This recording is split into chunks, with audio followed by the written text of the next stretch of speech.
So you finally learn the unit circle, radians and degrees, but forgot to learn the coordinates, so your A's went down to B's. And now you're stuck in wondering how to find this expertise. Well, listen and your troubles will be gone.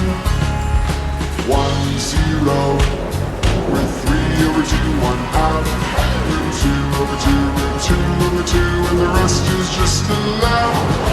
1 half root 3 over 2, 0, 1, you're done. Find the rest of the coordinates, you just know quadrant 1. 1, 0, with 3 over 2, 1 half, root 2 over 2, root 2 over 2, and the rest is just a left. 1 half root 3 over 2, 0, 1, you're done. Find the rest of the coordinates, you just know quadrant 1. You gotta match the angles with the same denominators, following the lines. You write the coordinates and note the quadrant, then just change the signs. It seems we've just begun, but hey, that's it, we're done. But you never knew the unit circle could ever be this fun.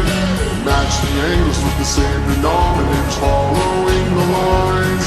You write the coordinates and note the quadrant, then just change the signs.